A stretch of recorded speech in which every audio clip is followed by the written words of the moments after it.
ಅಹಮದಾಬಾದಿಂದ ಲಂಡನ್ಗೆ ಏನು ವಿಮಾನ ಹೊರಟಿತ್ತು ಆ ವಿಮಾನ ಏಕಾಏಕಿ ದುರಂತಕ್ಕೆ ಗೀಡಾಗಿದೆ. ಆ ವಿಮಾನದಲ್ಲಿ ಪ್ರಯಾಣಿಸ್ತಿದ್ದಂಥ ಅಷ್ಟು ಜನನೂ ಸಹ ದುರ್ಮರಣ ಹೊಂದಿದ್ದಾರೆ.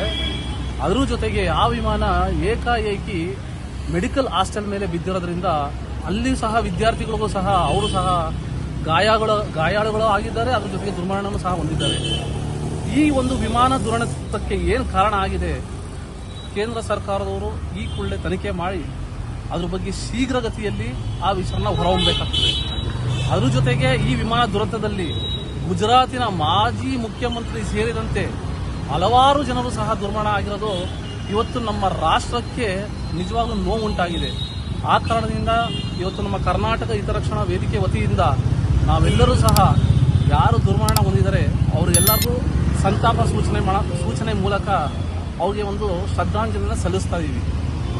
ಅದರ ಜೊತೆಗೆ ಯಾರು ಗಾಯಾಳುಗಳಾಗಿದ್ದಾರೆ ಆ ಗಾಯಾಳುಗಳಿಗೂ ಸಹ ಶೀಘ್ರಗತಿಯಲ್ಲಿ ಅವರು ಗುಣಮುಖರಾಗಲಿ ಅಂತ ಹೇಳಿ ನಾವು ದೇವರಲ್ಲಿ ಪ್ರಾರ್ಥನೆ ಮಾಡ್ತೀವಿ. ಕರ್ನಾಟಕ ಹಿತರಕ್ಷಣಾ ವೇದಿಕೆ ವಿನಯ್ ಕುಮಾರ್ ಅಧ್ಯಕ್ಷರು. ಅಹಮದಾಬಾದಿಂದ ಲಂಡನ್ಗೆ ಹೋಗ್ತಾ ಇರುವಂತಹ ವಿಮಾನ ಏಕಾಏಕಿ ದುರಂತ ಆಗಿರೋದ್ರಿಂದ ಸುಮಾರು 247 ಜನಕ್ಕೂ ಹೆಚ್ಚು ಜನ ದುರ್ಮರಣ ಹೊಂದಿದ್ದಾರೆ. ಅವ್ರಿಗೆಲ್ಲರಿಗೂ ಸಹ ಒಂದು ಸಂತಾಪ ಸೂಚನೆ ಪ್ರಯುಕ್ತ ನಾವು ಇವತ್ತೆಲ್ಲ ಮೌನ ಆಚರಣೆ ಮೂಲಕ ಅವರಿಗೆ ಶ್ರದ್ಧಾಂಜಲಿಯನ್ನು ಕೋರ್ತಾ ಇದ್ದೀವಿ.